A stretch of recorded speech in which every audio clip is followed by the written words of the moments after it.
Mensagem do céu. Queridos, nós estamos aí diante de uma situação bastante complexa com relação à vida de Iov, não é? Iov vem e apresenta as suas palavras, as palavras do que ele estava vivendo, a maneira que ele estava caminhando com grande dificuldade. Iov vai e tenta apresentar as suas referências, aquilo que ele compreende, que seja uma colocação clara e não tardia da defesa perante as pessoas que estavam, na verdade, agindo contrário à vontade do Eterno na sua vida, mas não sabiam. Nós estamos diante de uma situação onde as pessoas não sabiam o que estavam fazendo, não é? E Iov também não sabia, né? Então ele não esperava mais nada dessa vida, e nós vamos ver Bildad vir e falar com Iov coisas extremamente duras, extremamente rudes do ponto de vista dele, não é? E agora nós estamos aí no capítulo 19. No capítulo 19, Iov vai então se levantar para dizer com toda a sua força, com tudo aquilo que lhe restava, com a sua energia. E Iov é um exemplo para a minha vida e para a sua vida, não é? Pessoas podem vir acusar você de coisas, ou enfim, trabalhar na sua vida com coisas negativas, não é? Pessoas críticas da sua vida. É muito complexo você lidar com a questão da crítica, que cada vez se torna mais presente na sociedade humana, porque essa é uma das grandes tentações de Iov. É um grande tormento. Um dos grandes tormentos de Iov foram os seus amigos, queridos. Foi a sua esposa, foi os servos que lhe ficaram. E nós vamos compreender isso agora. Então, respondeu Iov: até quando afligireis a minha alma e me quebrantareis com palavras? Já 10 vezes me vituperastes, e não vos envergonhais de injuriar-me. As palavras são bem complexas para a gente, queridos. Eu estou lendo um livro que foi escrito em 1800 e alguma coisa, e as palavras às vezes ficam complexas no nosso entendimento. Eu queria ler na linguagem de hoje. Até quando vocês vão ficar me atormentando e me ferindo com as suas palavras, né? Essa ferida com as palavras, muitas vezes, um esposo pode não compreender. Queridos, eu tinha um ditado antigo que a minha avó dizia, não é? Dizia o seguinte, que quem deu tapa esquece, mas quem levou jamais. Quem deu tapa esquece, mas quem levou jamais. Então, o fato de alguém desferir uma palavra sobre você e não ver o resultado, que é o caso do tapa, não é? Quem desferiu o tapa esquece. A pessoa pode até se auto-perdoar que fez aquilo, mas nós não sabemos o que causou na vida do outro. Isso em todos os sentidos. É impossível que você não tenha magoado alguém com as suas palavras. É impossível que você pode ser a pessoa, o mais mimoso, a mais mimosa, o mais calmo, o mais tranquilo, o mais serena das pessoas. Você já magoou alguém com as suas palavras. Não é? E o problema é que nós não sabemos o que causou no outro, e nós vamos ser responsáveis pelo que causou no outro. Nós vamos precisar do perdão do outro, nós vamos precisar nos empenhar para não repetir aquilo. E Iov está dizendo para os seus amigos: olha, até quando vocês vão ficar me atormentando e me ferindo com as suas palavras? Vocês estão me ferindo. Eu estou falando de um homem, queridos, cheio de feridas sobre a sua pele, de chagas abertas.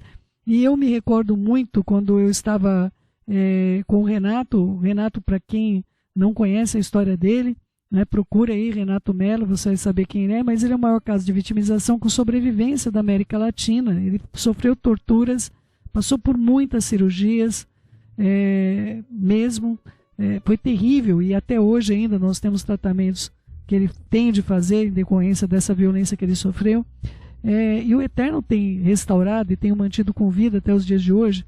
Mas o Renato me disse algo no enterro do irmão, né? Porque o Renato é meu filho e o irmão havia morrido. E o Renato me disse: mãe, eu nunca senti uma dor como essa. Na hora que ele falou aquilo, eu realmente mexeu demais comigo a revelação que ele me trouxe da dor que ele estava sentindo, da perda do irmão.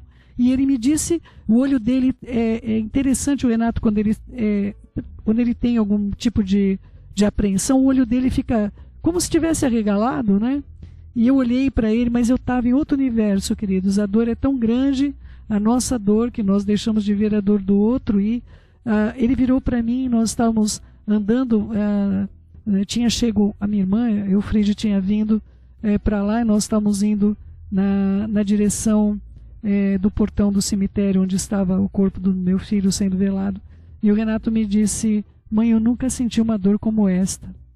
Eu nunca senti uma dor como essa.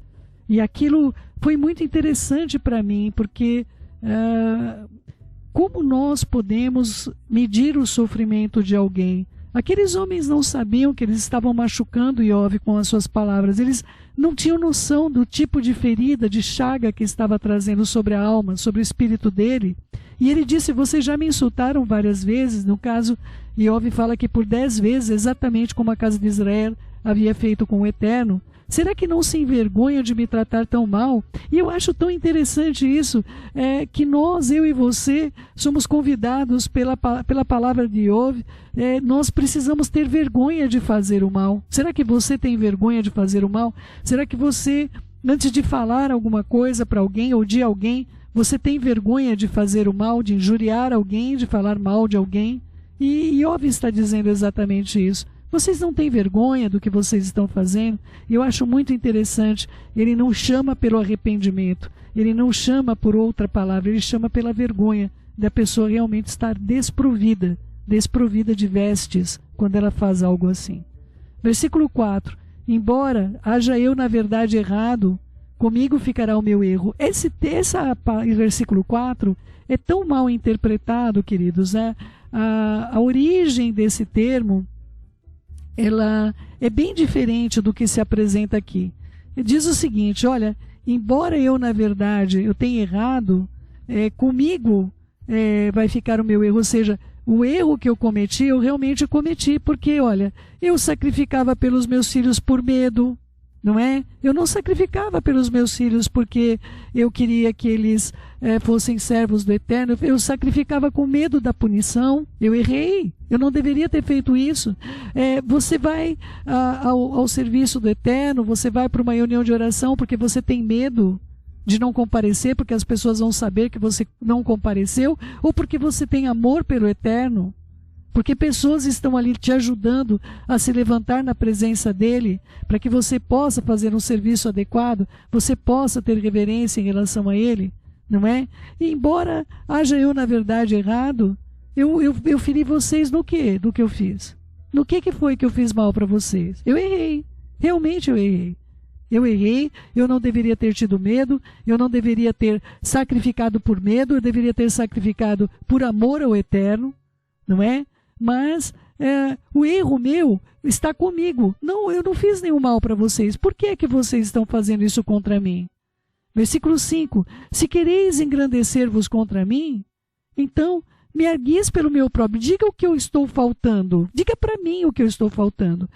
Não me digam para eu me arrepender de algo que eu não fiz. Diga a mim. Diga para mim o que eu estou faltante. Me diga qual é a minha falta. Sabei agora que Deus é que me oprimiu e com a sua rede me cercou. Olha, saiba de uma coisa: o que vocês estão fazendo para mim é muito diferente do que o Eterno está fazendo comigo. Muito diferente do que o que ele está fazendo comigo. E ele vai dar continuidade no discurso. Eis que eu clamo violência, mas eu não sou ouvido. Eu grito socorro, porém não há justiça. O meu caminho ele fechou, não posso passar. E as minhas veredas ele pôs trevas. Da minha honra me despojou, tirou da cabeça minha coroa, arruinou-me de todos os lados, e eu me vou, e arrancou minha esperança como uma árvore que é arrancada das suas raízes. Inflamou contra mim sua ira, e me tem como se eu fosse seu inimigo, seu adversário. Juntas vieram suas tropas, prepararam contra mim o caminho, e se acamparam ao redor da minha tenda. Ele pôs longe de mim os meus irmãos, meus parentes, estão longe de mim, meus familiares estão longe. Nós vamos ver que o Eterno traz os familiares dele de volta, não é? Não foi o Eterno que fez os parentes ficarem longe. A situação de uma pessoa que está em caos, ela realmente afasta as pessoas de si. Uma pessoa que, hoje, meu querido, minha querida, você que está acabrunhado, choroso, lamentoso, da sua boca só saem ais e dores, você mesmo é responsável porque as pessoas ficam longe de você. As pessoas, quando nós não cumprimos o propósito pelo qual o Eterno nos chamou, claro, há momento de dor, não adiantava você querer estar perto de mim na morte do meu filho e querer que eu te falasse alguma palavra de edificação, embora eu escrevi um terreirinho, escrevi um salmo, que eu coloquei na mão do meu morto, né, no dia em que eu escrevi, eu coloquei na mão do meu filho ali, não é? Embora eu tenha tido forças por causa dele, no meio de uma situação. Queridos, eu não sei como que eu consegui fazer tudo o que eu fiz naquele dia, de verdade. O cemitério era extremamente longe de casa, extremamente longe de casa. Eu tive de voltar para casa, tomar banho, pegar o carro, voltar de novo. Eu não tenho noção de como que houve energia e forças para fazer tudo, resolver funerária, resolver cemitério, resolver sem cabeça para nada. Eu só queria ficar quietinha no meu canto e chorar meu morto, não é? Mas há momentos, queridos, que nós entramos numa situação como essa, de eterno. Nós vamos seguindo e não sai da murmuração. Uma das palavras, eu falei isso com você ontem, uma das palavras que eu estou querendo tirar do meu vocabulário é difícil, queridos. É difícil, eu tenho de parar de falar isso. O que é impossível para o Eterno? É impossível para Ele em todas as promessas que Ele fez para a minha vida e para a sua vida. Aonde que nós criamos obstáculos para o que o Eterno quer fazer na nossa vida? Nós fazemos isso, vamos lá. O Eterno não queria nada disso para Iov, não é? Então vamos corrigir aqui a minha interpretação e a sua interpretação. Eu clamo violência, mas eu sou ouvido. Eu grito socorro e a justiça, ela pode não ter chego, mas ela virá, porque Ele mesmo vai falar isso. Eu estou corrigindo as palavras de Iov, segundo Iov, não segundo a Cel. Você vai compreender o que eu estou fazendo. O meu caminho não foi o Eterno que fechou de modo que eu não possa passar. E as minhas veredas, as trevas, elas não são contínuas. Haverá fim para as trevas. A honra nossa foi despojada, a coroa de nós foi removida, mas aguarde, porque no final de tudo isso, te aguarda a coroa da vida. Iov usa termos extremamente poderosos de sentido para a minha vida e para a sua vida. Se nós estamos no sentido como ele, nós pegamos as palavras dele, que elas cabem, nos vestem, no momento de angústia, de dor, de aflição, e você pode ler esse texto de Iov 19, e essas palavras vão te cair como um modelo adequado. Você vai se sentir confortável, você vai dizer essas palavras e você vai dizer: Iov, você repetiu, eu estou repetindo as tuas palavras, porque essas palavras fazem todo sentido para mim. Arruinou-me de todos os lados e eu me arrancou a esperança, como uma árvore que é arrancada da sua raiz. Inflamou contra mim a sua ira, ele tem em mim como conta de um adversário, como se eu fosse o seu inimigo. E na verdade aqui é o momento que Iov acerta, porque quem estava fazendo isso não era Hashem, era o próprio adversário. E Hashem não era adversário de Iov. E que nenhum de nós tenhamos Hashem por adversário. Que o Eterno não venha sobre nós cheio de ira, como Ele está derramando e está por derramar sobre toda essa terra. Juntas vieram suas tropas, e juntos virão as tropas de Hashem, sim, naquele dia, para nos elevar ao som do shofar, ao soar o último shofar, a última trombeta, como se conhece. Prepararam contra mim o seu caminho, e os malachim de Hashem, e se acamparam ao redor da minha tenda. Os anjos do Senhor se acampam ao redor do justo e os livra. Iov estava no momento da vida onde ele via aquele grande acampamento de malachim, dos anjos do Senhor ao seu redor, e ele falava: não é possível, essa tropa está aqui para fazer o mal, eles estão aqui para me destruir, e aqueles anjos estavam acampados ao redor dele para que ele não fosse morto. Pois longe de mim, meus irmãos, e os que me conhecem como estranhos se apartam de mim. Eu vi isso acontecer, queridos, um tempo atrás. Eu passei, já falei isso para vocês, eu trabalhava numa grande emissora e eu tinha amizade, vamos dizer assim, pelo menos acho que coleguismo, não vou dizer que era amizade, não é? O coleguismo aí das pessoas que estavam comigo ali ao redor, e essas pessoas simplesmente evaporaram. Mas certamente, queridos, quando o Eterno restaura a tua sorte, quando o Senhor restaura a nossa sorte, essas pessoas podem querer voltar, e você precisa saber também se posicionar com sabedoria, de pessoas que podem ser oportunistas em relação àquilo que você tem a oferecer, ou pessoas que amam você de verdade. Versículo 14, os meus parentes me desampararam, os meus conhecidos esqueceram de mim. Os que se abrigam na minha casa e as minhas servas me têm por estranho. Ou seja, nós temos os sobreviventes daqueles homens que morreram, que continuavam abrigados na casa de Iov, morando na casa dele, e elas não davam atenção e nem cuidado a ele. Eu vim ser estrangeiro aos seus olhos, ou seja, elas me tratam como se eu fosse um desconhecido que veio de um outro país. Elas nem me tratam como um conterrâneo, quanto mais como alguém que colocou um teto sobre a cabeça deles. E eu já havia falado para vocês das acusações que Iov deveria... Queridos, a pessoa, quando a coisa vai mal, ela quer achar um culpado. A pessoa vai mal, ela quer achar um culpado. Isso aqui está acontecendo e nunca a culpa vem o dedo nunca vem apontado para o próprio coração. Versículo 16. Eu chamo o meu criado, ele não me responde, e eu tenho de lhe suplicar eu mesmo. Ou seja, Iov deixa claro que ele não poderia fazer algumas coisas, ele não podia talvez ir a um banheiro, queridos. Não vou dizer que tinha banheiro, não sei qual o sistema que se utilizava, mas era necessário em algum lugar para fazer as necessidades essenciais humanas. Eu acredito que Iov não conseguia mais se levantar. Eu não sei quantos quilos ele estava pesando aqui. E você pode perguntar, mas o Eterno viu tudo isso acontecendo e o Eterno não agiu? Por que o Eterno não agiu? Céu, eu estou passando por uma situação terrível, eu estou atravessando um momento terrível e parece que o Eterno não está agindo na minha vida. Ele não vai agir enquanto você não aprender, queridos. Ontem ainda eu fiz essa pergunta para o Eterno, eu li o texto que Yeshua aprendeu as coisas pelo que sofreu. Eu nem preparei o texto, queridos. Eu sei o texto, mas eu nunca sei onde está, não é? Deixa eu ver se eu acho aqui, não é? E eu perguntei para o Eterno ontem, está aqui, queridos, Judeus Messiânicos 5, 8 e 9. Embora sendo filho, aprendeu obediência pelas coisas que sofreu, e tendo sido aperfeiçoado, tornou-se o ator da salvação eterna para todos que lhe obedecem. Queridos, Yeshua teve de aprender a obediência. Quanto mais eu e você, nós somos pessoas que gostam de tomar decisões. Amanhã nós vamos falar sobre isso. Nós vamos falar amanhã sobre dispersão.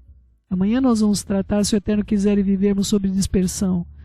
Iov, ele não tinha aprendido ainda, queridos. O pai, mas céu, pelo amor do Todo-Poderoso, o homem perdeu os filhos, o homem perdeu a esposa, o homem, as pessoas que ele abrigou dentro da casa dele, estava maltratando ele, o servo dele, que ele pagava, não responde, ele tem que suplicar, não é? Versículo 17, o meu hálito é intolerável para minha mulher, o meu mau cheiro, eu sou repugnante aos filhos da minha mãe. Ou seja, as pessoas não queriam se aproximar dele por causa do mau cheiro, chamava lá o criado, eu não, vou lá no fedorento. Eu não quero não. Aquele mau cheiro ali sobre a vida de Iov, a mulher já não estava mais com ele nesse momento. Até as crianças me desprezam. Esse termo não é as crianças, viu, queridos? Esse termo também é utilizado ali de uma maneira muito errada com relação ao profeta Eliseu. É um termo utilizado, são pessoas que são maltrapilhas, não é crianças que estavam zombando dele, né? E querendo eu levantar-me, zombam de mim. Eram pessoas transeuntes, eram pessoas que viviam de esmolas, viviam não eram pessoas consideradas grandes socialmente. Aí a tradução foi colocado como crianças, mas aqui é como maltrapilhos, como pessoas andarilhas, como pessoas que ficavam olhando a vida dos outros, pessoas desocupadas, não é? E ele tinha de ver uma pessoa que ele não conhecia rindo dele, queridos. Todos os meus amigos íntimos me abominam. Amigos íntimos. Amigos íntimos, queridos. Pessoas confidentes. E até os que eu amava se tornaram contra mim. Ele amava a sua esposa. Ele amava, talvez algum desses servos, talvez o seu servo mais chegado, ele conhecesse a sua família, a pessoa que cuidava dele de um modo que você colocaria dentro da sua casa para trabalhar alguém que você não confia? Você colocaria alguém para olhar os seus filhos? Alguém para estar cuidando da sua roupa? Alguém para fazer alguma coisa como essa que você não confie?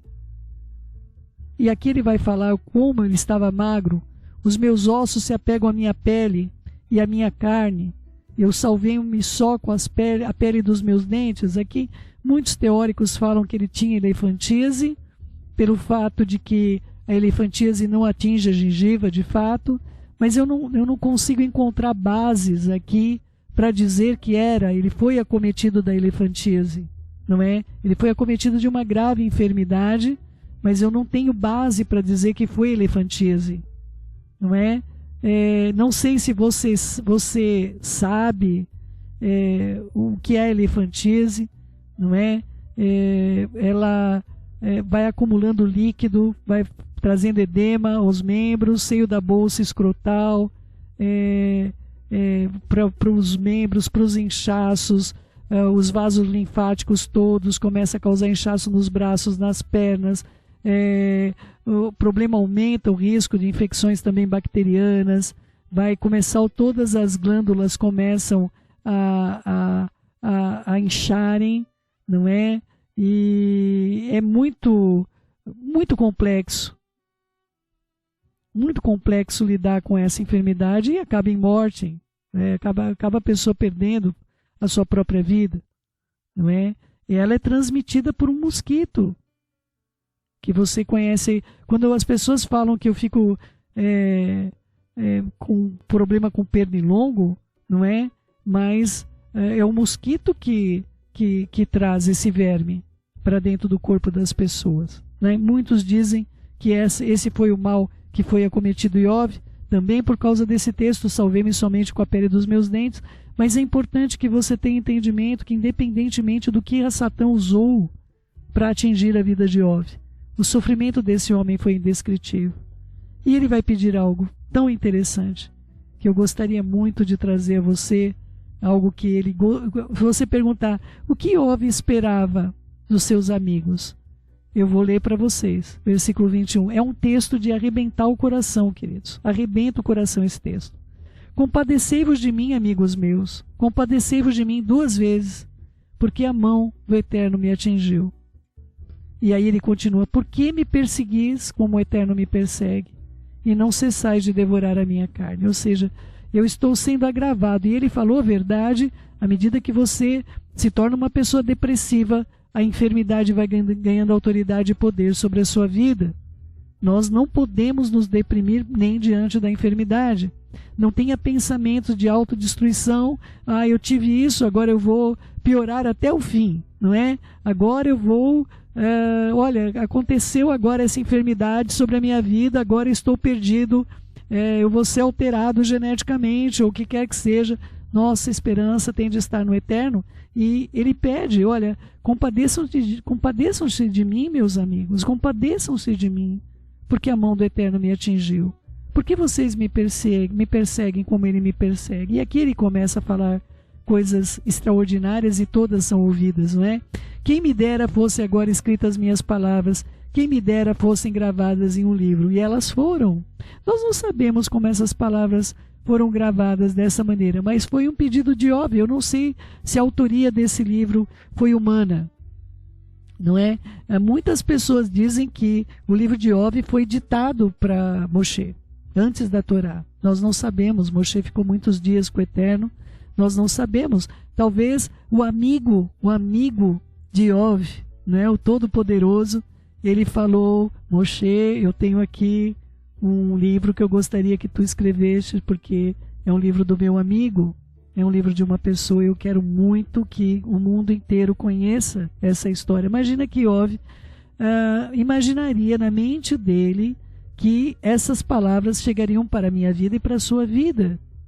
Versículo 24, que com pena de ferro e com chumbo para sempre fossem esculpidas na rocha.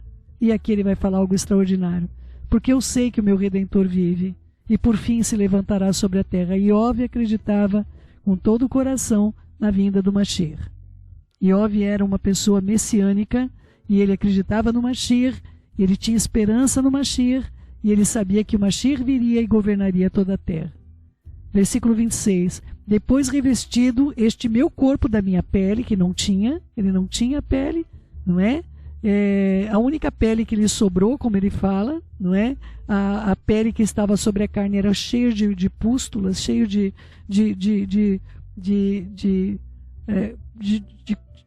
chagas para todo quanto era lado.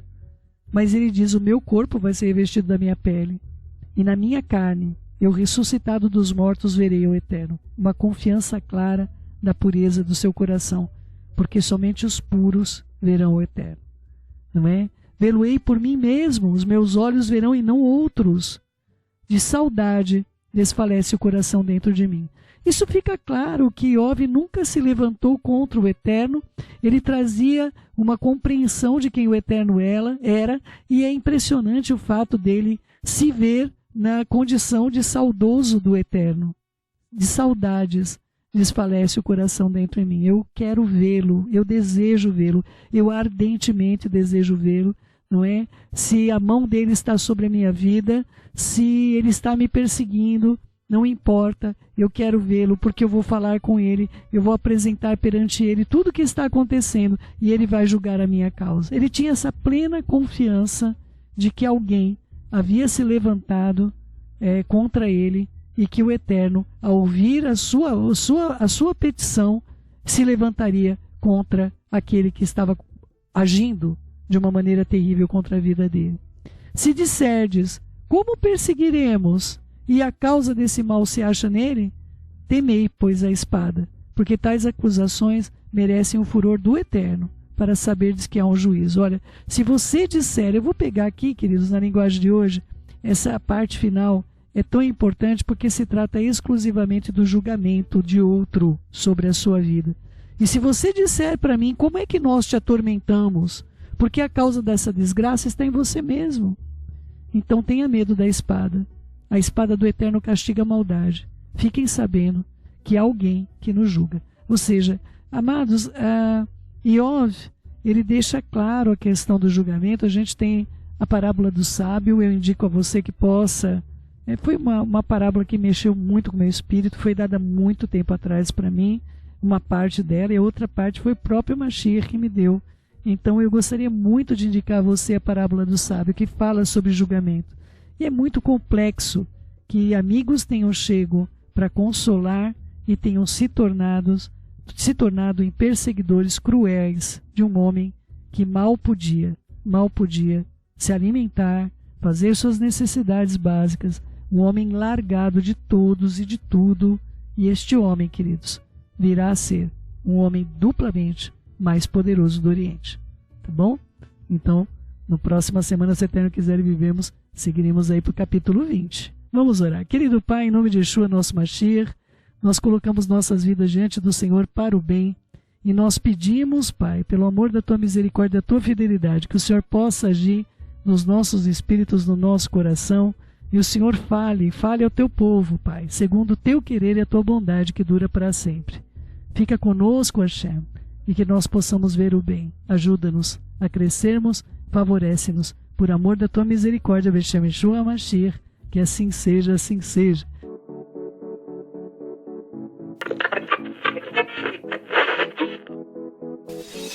Mensagem do Céu.